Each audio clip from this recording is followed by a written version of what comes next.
I'll go first. Hi, I'm Hilary Lennox and I'm from 5 St Andrews Hill Chambers.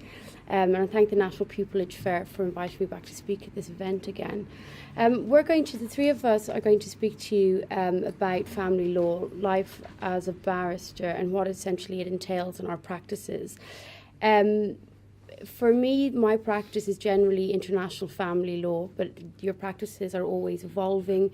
And family law, if you don't already know this, is generally split into 3 areas, give or take. So the first one would be children proceedings, which would encompass domestic violence, injunctions, non-molestation orders, occupation orders. You also have divorce, which is ancillary relief, and that Joe is going to speak to you more about that. And then you have public law or care proceedings, which would be where it's state intervention, where they get involved in the cases and take some of the children into care. There's also then surrogacy law, which is an area which is really becoming much bigger now. It's a much more topical area. And then you also have unmarried parents. So you have that's called Schedule 1 applications, and that's where the parties aren't married, but there are children involved and there can be some financial claims. So in terms of my practice now, it's constantly evolving. When I first got to the bar in the UK, because I've practiced in the US and I have a practice in Ireland as well, and when I first got to the bar in the UK, I was doing a lot of criminal law as well, and that was really it was invaluable to my practice because it was the constant advocacy. It was the sheer volume of trials you had to do in a high pressured environment, which really shapes the type of barrister you're going to be. And essentially you lose the fear, or you have to lose the fear, because you just have to get on with it, and that's invaluable to any barrister's practice. So if family law is your thing, that's what you really want to do. Don't be put off by sets that do lots of different areas of law, because as you get older, you're evolving, your practice is evolving, and it's always nice to be in sets that will offer you different areas of law. And I would recommend considering a criminal practice also, because of the advocacy experience you'll get, and you'll use that throughout the life of your barrister career. In terms of international family law and what that entails, is it's generally in the High Court, and it involves child abduction to anywhere, preferably Hague Convention signatory countries. If they're not a signatory, then it becomes more complicated. And then also child relocation. And in somewhere like London, it's a very diverse city where you have couples breaking up all the time from all over the world. And essentially one of them wants to go home or move someplace else, and then you have children involved, so what do you do? And that's essentially a huge area in London because it's such a multicultural city. So those type of cases would be argued in the High Court, and it's a different area of law in terms of the case law can be a lot more complicated, and it's also getting involved in the different countries and invoking different laws to try and have the children returned. If the children are a Hague signatory, or the countries are Hague signatories, generally the process is much easier because you can invoke the Hague Convention, and the children can be ordered to return to the country where they were habitually resident, and that's the place where they will argue the case out. So in terms of then public law cases, that also has international elements to it, where families again are known to the social services in other countries, and they have to be sent back to London, or they are sent to some of the countries depending on the public law investigations. And then children proceedings, that is private proceedings, and that's where it's couples deciding on where the children will live, which partner they will live with, and who they will spend time with. So you've heard of the contact and residence applications. That's the old terminology. It now is who the children will live with and spend time with. So that's private law children proceedings, and that's where couples generally argue out these timetables, essentially, and that obviously can get very acrimonious. It's an interesting area of law. But I'm happy to answer any questions that you guys will have after my colleagues here will go speak to you. So, I don't mind. My name is Mark Calway. I'm at three paper buildings. I was called in 1989.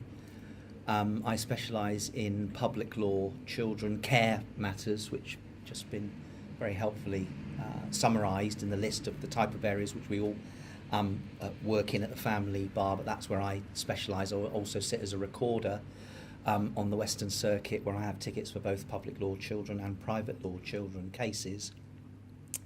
I exclusively now do High Court and Court of Appeal cases, medical cases, shaken baby effectively, and brain injury cases. You've had a very helpful summary of all the sort of areas, and many of them are very interesting. Speaking personally for myself, I'm looking at the sort of topics which I know were of interest at previous talks which have taken place. Why did I choose the bar, and why particularly this area?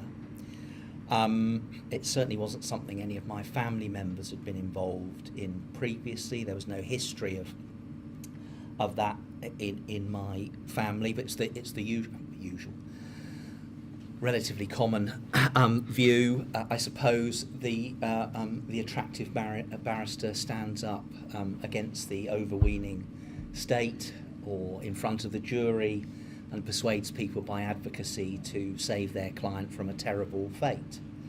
A very attractive picture. So that's probably where I rather romantically saw it. I was fortunate enough to get pupillage and then a seat in chambers. I've never done any other job. I started, and I completely agree with what you heard earlier, it's very, very important. The family law, by and large, in any of those areas, it's going to be advocacy based. There are plenty of areas at the bar where people are in chambers, they might not go to court from 1 month to the next. But in the family bar, you're effectively in court every day. And certainly I am. So the advocacy and advocacy experience that you would get through crime, I think that's a very important thing. So yes, I started doing a mixed crime and family, and then specialised fairly early in doing family cases only. What do I find appealing about it? I think many of us at the family bar certainly like to think, and I think there's some considerable truth to it, that you're dealing with people who are under the greatest stress that they can ever be in their lives. Is their partner moving abroad? Will they not be seeing their children because they're going to the other side of the world? Have their children been removed from them? Are they going to be adopted? Will they never see them again? Has their marriage fallen apart? Are they going to be left with no money? How's the money going to be divided? How are they going to be provided for? Do they have to provide for others? You're dealing with people who have the weight of the world on their shoulders, and it's your privilege to represent them in the best way that you can. That's what I find particularly appealing about it.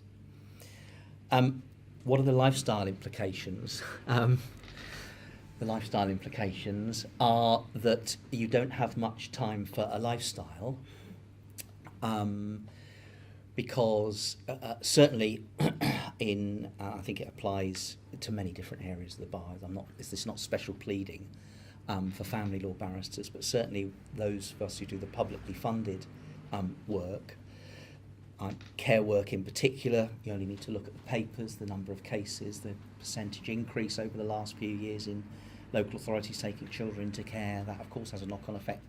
There are thousands of care cases starting every year, and the family law bar is who deal with them. So 3 a.m. finishes, 7-day weeks, I'm afraid, are relatively common. That's a lifestyle implication, but of course that's balanced with what I'd said earlier about the motivations one would have to do it. and the personal satisfaction one would get from it.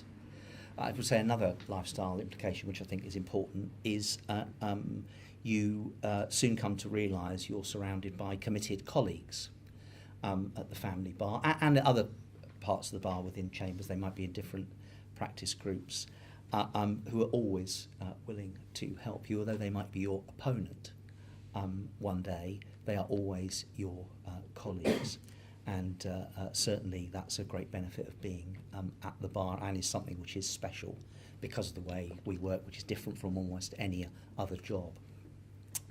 What key skills and personal qualities you think are needed to succeed? I suppose it's difficult for us to talk about that. We've all succeeded, I suppose, in a way, because one knows one only needs to be here for an hour to see the number of people who want yourselves, who want pupilages. And I know at 3PB we offer 6 pupilages a year, and we have commonly had over 300 applications. It's a very difficult process. But to make it, I think you do need determination. You've got to be prepared for the hard work, as I've just touched on. I think within family law particularly, being able to be empathetic. Over the years you might have seen the situation. They're always different, but of course they're similar, with care proceedings where local authorities have removed children from parents.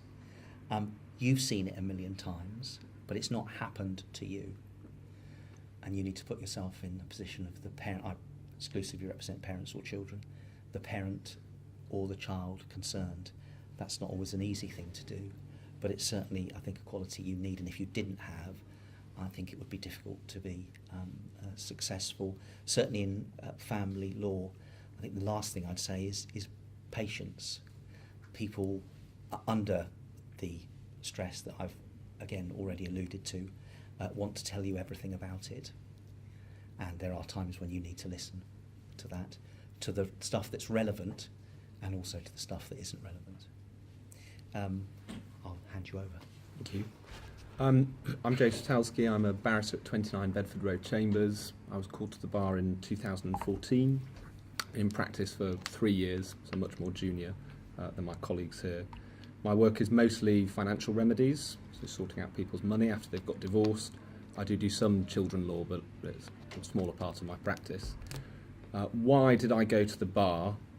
I was quite into acting as a child. I was in a string of terrible television adverts, so that made it clear that career was not cut out for me. So I thought I would turn my worst personality trait, I can't stop talking, into a career. The other way of looking at it is I got to the final year of my law degree. I wasn't really sure about what I wanted to do. My sister was a solicitor at a big London firm. Seemed to me she was working very long hours. She was not seeing the inside of a courtroom, and I thought, well, that just isn't the life that I want. Another reason that had stopped me was the bar had crossed my mind, but I'd slightly talked myself out of it, because it's very easy to think that you're not going to be good enough or it's not for you. So I resolved that I would apply for a scholarship in a temple, and I thought, if I get this, I'll make a serious go of it. If I don't, I'll drop it. I was lucky. I got the scholarship. The rest is history.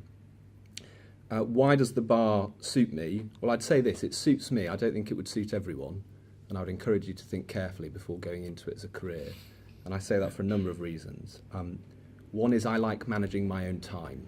So I like the fact that other than preparing documents by X day and being at court on Y date, everything else is up to me. If I want to work at 6 a.m, that's my choice. If I want to work late into the night, that's my choice. I'm comfortable with making decisions on my own. You'd be surprised how many people aren't comfortable with doing that. There are times at court, particularly when you're junior, there won't be a solicitor there, and you've got to give people advice that really matters, and you've got to be confident in your own judgment.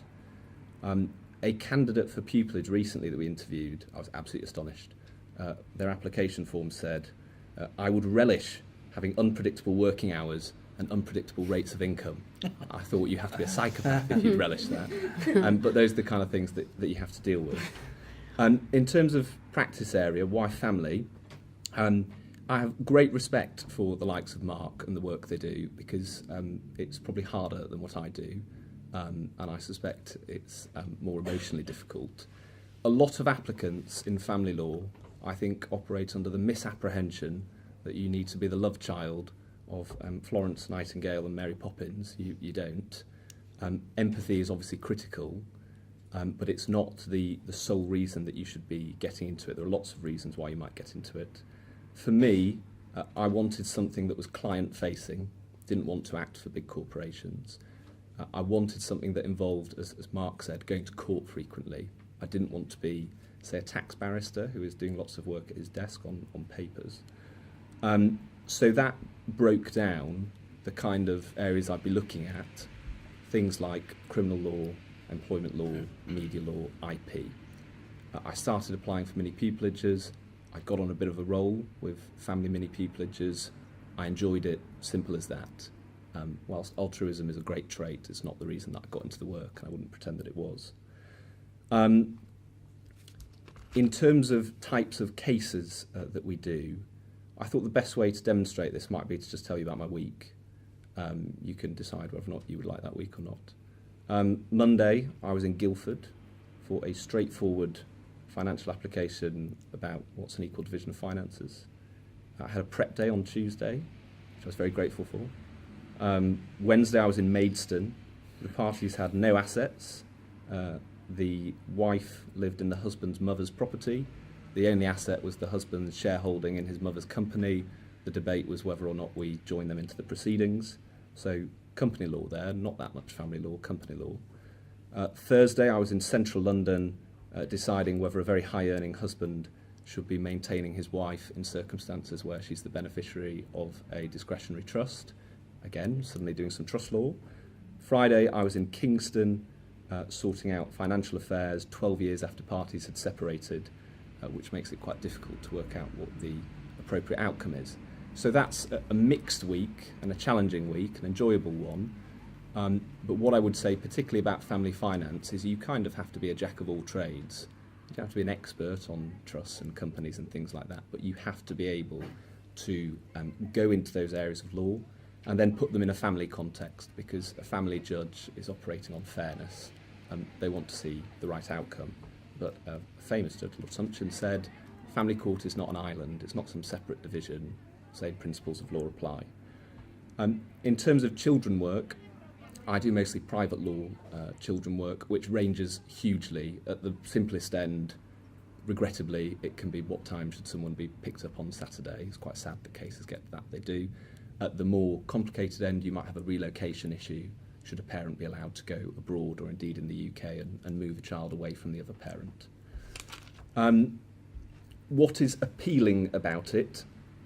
I think the main thing is that you've got to have common sense and be grounded. We've all had a friend who's been through a breakup or been through a breakup ourselves. So, you know, unlike if you were going to be an associate at a big corporate firm dealing with companies, and you might think, well, how am I supposed to relate to this? You can normally find something in every client that you can relate to, even if they come from a very different background to you. Lifestyle implications. I agree with everything that's been said, but I don't want it to sound overly grim, so I'll try and give the flip side of the coin. You have to be malleable during the working week and accept that there will be times when your social plans fall through circumstances out of your control. The flip side of that is that there will be occasions where a case is in your diary and it comes out fairly last minute, and all of a sudden you have a Wednesday that's free that you didn't think was going to be free otherwise. So if you are malleable with how you spend your time in your social life, you'll probably be okay with it. If you are someone who wants to know, I will be out the door at 5 o'clock every day and my evening is mine, probably not for you, I'm afraid. Other lifestyle implications, you should enjoy your own company or be very keen on podcasts, because you will spend lots of time on trains and things like that. If you're comfortable with yourself and just entertaining yourself with a good book or a podcast, great. If you want to be constantly surrounded by colleagues all the time, probably not the right career for you.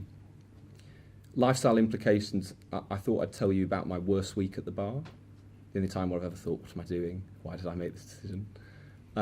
I had a case on the Monday in Reading, not such a bad journey, quite a difficult one. Came back. Tuesday and Wednesday was in Yeovil.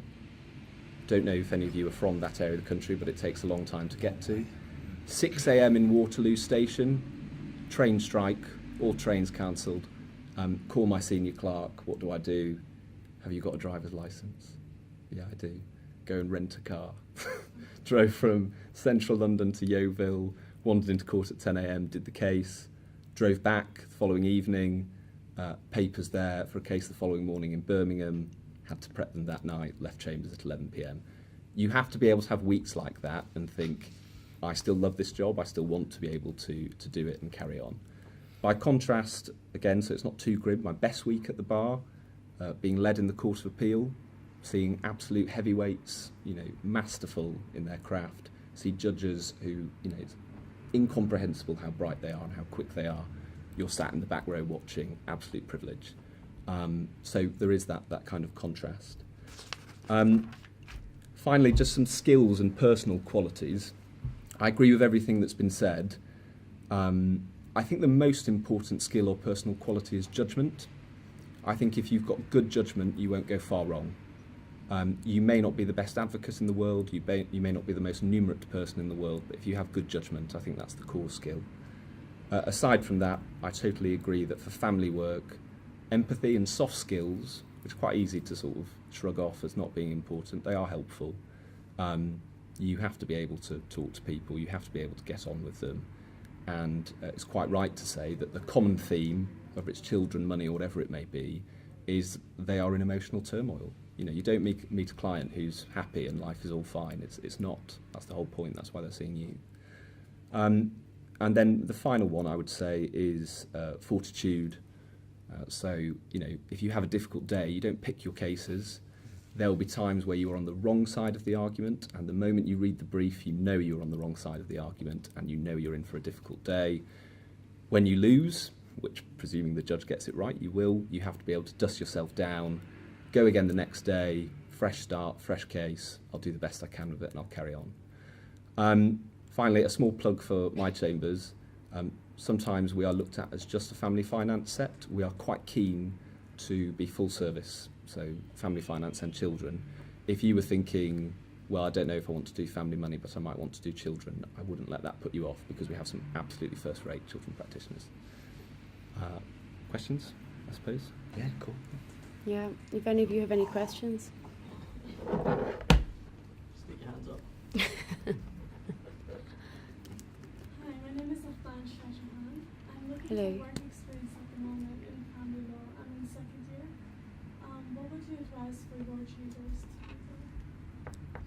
to do? Well, you can do a mini pupillage, and you can apply to, I'd say all the sets have a mini pupillage program. I think ours is certainly set out online. And you apply, there's a process. I think in my chambers it's a 9-month waiting list, I think. But that completely varies whichever set you go to. And then you just send in your times and the weeks that you feel you'll be able to do a full week there. And it's that straightforward, I think. Yeah. That's certainly in three paper buildings. We're over 6 sites, London, Birmingham, Bristol, etc., but it's all on the website. We offer mini pupillages all year round, so there's no sort of starting and finishing dates, there's no window for them. Simple process explained online, but I fear also, as you've just heard, there is a waiting list. But I'd certainly encourage for all of you to do mini pupillages. I think we're all family law barristers. We explained why we've perhaps taken this route, and I think people often feel when you're starting, well, I'm definitely wanting to do this, I'm definitely wanting to do that. Try a bit of everything. You never know what's going to suit you, and the sort of skills which you've just heard about, that might not be your area, but you might really be good at something else. So keep an open mind about it, but certainly mini pupillages as a number, 29, one of the foremost one. Fantastic family sets out there. I'm at 3PB, which is a more general set with a large family grouping, but there are lots of excellent family-only sets and the more general sets which you can get mini pupillages at, but I very much encourage you to do that. Yeah.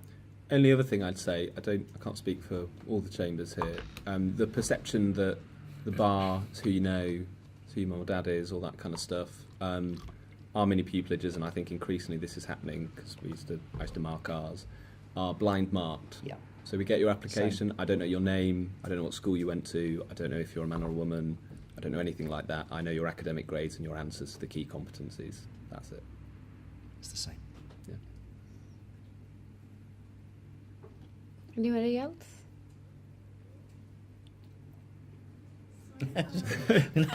Lady with 2 questions, please. I've had like work experience in like the commercial side of law. Like, is that also important if I'm going to like be applying for family law chamber? Should I list that down too? Well, so yeah. I mean, some people think that if you list a different practice area, that we might think, oh, you're not committed to family law. We certainly don't take that view, because if you've got commercial, trust, contract experience, it would be lunacy if we thought that was a bad thing. So, and also I agree with what Mark said, that if you're early on, you may as well try everything. So I don't think that wouldn't be seen, same with us, it wouldn't be seen as a demerit for you at all, because I think any of this sort of experience, you've got transferable skills you've learnt from other areas. Right at the beginning we heard about the benefits of having a sort of busy criminal practice at the very beginning. That's a benefit in terms of advocacy, that's a transfer. So you're learning something in any area, really, so don't be worried about that. There's a hand up at the back that's gone down. Yeah. I just wanted to ask, so I'm interested in family, and if you've done all your minis in family, more so family paralegal, contemporary chambers, in terms of pupillage applications, would they want to see that you've had experience in another field to show why family is for you, or is it just too much commitment to family by showing I've actually just done family? I don't think there's a right or wrong for I think that. I agree. Having done lots of family minis is obviously helpful, because when you say in your application, I'm sure this is what I want to do, well, you've got more evidence, don't you, to say that that's sensible that you think that. Similarly, if the question was, do I have to have done something else to show that I don't like that and I prefer family? No, I think that would be slightly odd logic if we adopted that. So I would just list everything, and if you look like someone who's a jack of all trades, it would be an odd criticism to say, oh, well, you've exposed yourself to everything and decided this is appropriate. It's not a problem, because your answer, of course, would be, well, I did do a mini pupillage for a week with a construction and engineering barrister, and I realised it was the most boring thing one could ever do. Fine. You went out there, you tried it, it's not for you. That's fine. You're not going to be criticised for doing that. I mean, your situation, obviously, you've got quite a lot of family experience because the paralegal side that you've just mentioned. But it is a mix of human rights too. But then Well, there you go. There you go. Not a problem at all. Do you think that in leaving the EU there are going to be many changes to family law? Because obviously in other areas of law it is expected to have quite a significant impact. So I was wondering if you had any predictions for family law. I think the short answer is yes, there will be. Yeah, there'll be lots. Predicting what they will be, I think, is a difficult game. I wouldn't like to do it, but certainly I can talk for my area. I've just done a Court of Appeal on Monday, actually, for permission, which is an Article 15 case where a set of care proceedings for children ought to be. Question about whether it should be here or whether it should be in Ireland. The parents are in fact in Ireland. The children, 2 of them now, another baby born last week, are in Ireland. The proceedings currently are in Leeds. And the judge took the view that they should remain in Leeds for reasons I won't bore you with. I think that's Brussels too. I think after Brexit, if there isn't ever after Brexit, one can always hope there isn't, of course, but we remain hopeful. But if there is an after Brexit, I think that situation might be very different. How different it would be, and what rules there would have to be about where, because in my area there's been a lot of movement of people, so this is a very common issue now. There are problems mothers from Lithuania, fathers from Poland, they live in Birmingham, where, I mean, it can get very complicated. What the new rules might be, one would imagine they will only be more complicated. And I know, for example, those who work in finance are finding that might be a real knotty area. But I can't give a prediction. I don't know. I was doing an asset schedule during Theresa May's speech was convened, where everyone thought she was going to resign. Currency conversions. I had the EU to the euro to GBP exchange rate in the top left. I was just waiting for it to hit its lowest point before I popped it in. So yeah, it's a fairly basic example. What is the greatest challenge at the family law? Big question. I suppose it's the sheer volume of cases you conduct and the high pressure involved, and to try and balance that out, as well as then balance that with your own personal life, is a skill that you have to learn, and not everybody learns it, but you have to figure it out.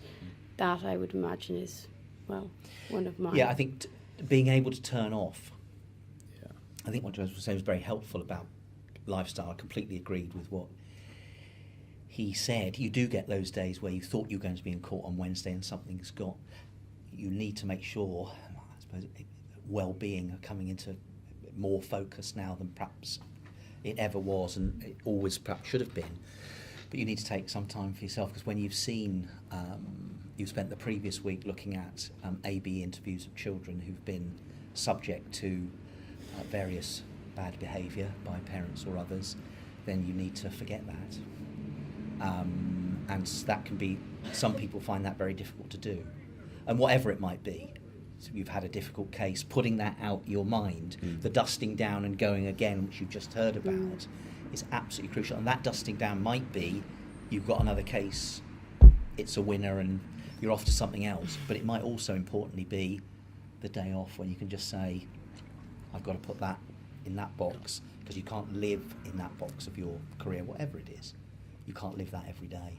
And I think that's sometimes a difficult thing to manage. That's sometimes difficult. I agree. Yeah, I agree. Any more questions?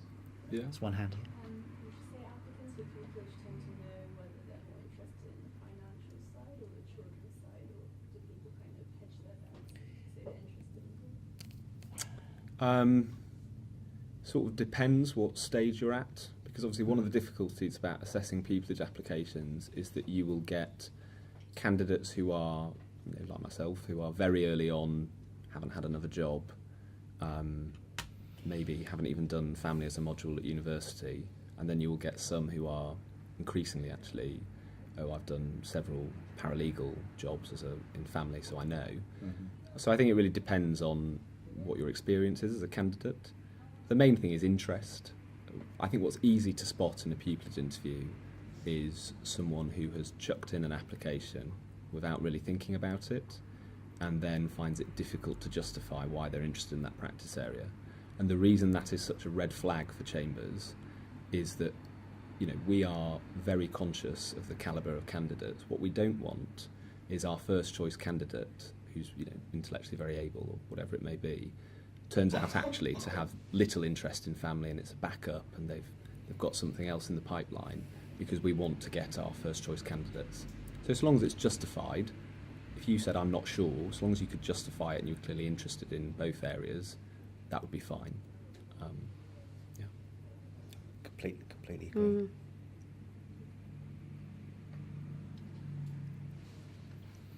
Questions?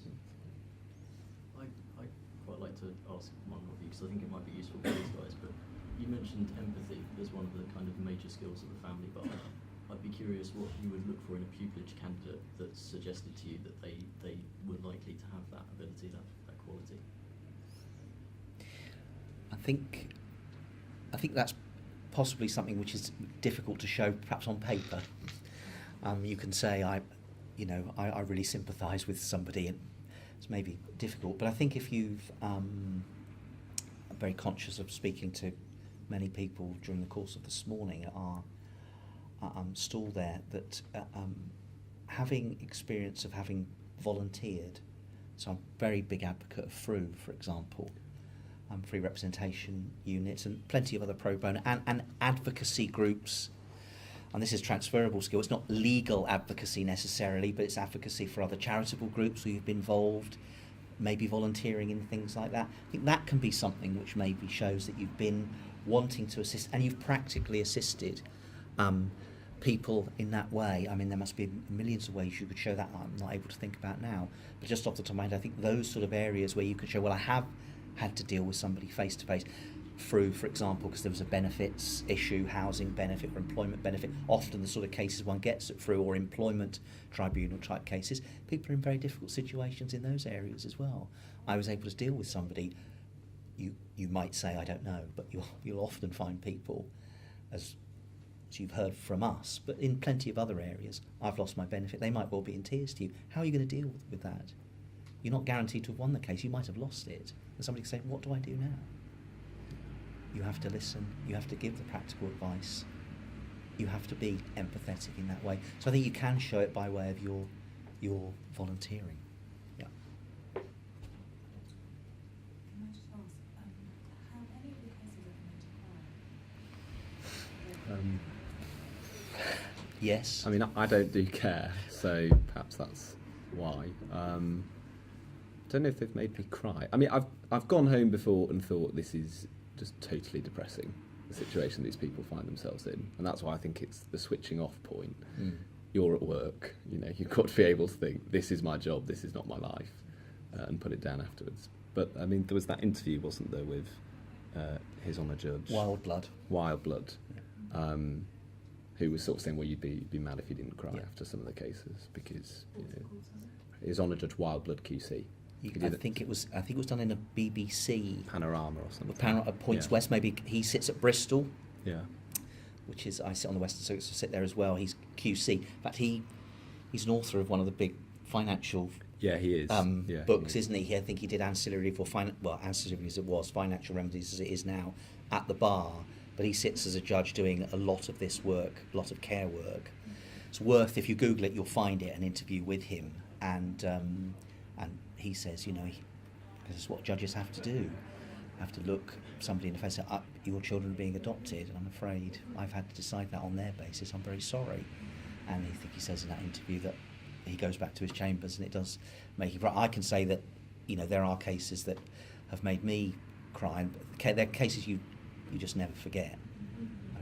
I won't burden you with details of them, but there are those 20 odd years, and you think, you could never forget that day when you looked at that person and they said that to you, whatever it might be. Those are things which are sort of seared into your memory. And I think, again, the point that's just been quite rightly made is that really emphasises the sort of switching off point, I think. Yes, but also it is quite, you can get a good feeling out of some of the cases when the right result is reached. Absolutely. And what we are exposed to as barristers, I finished a 6-day trial last week where I was representing a mother, and the stepfather had behaved extremely inappropriately with the children and his friend. And his friend was convicted to 12 years in the criminal court, and he was acquitted in the criminal court. And then when it came to the family case, he was found guilty. And that was the right result. So it does... it is a good thing, you know, when you've been there and you've represented everybody, and then the right result happens. It can be very rewarding. Absolutely right. We're going to have to cut time, I'm afraid. Sure. We've run out of time. Thank you very much indeed. Thank you. Thank you.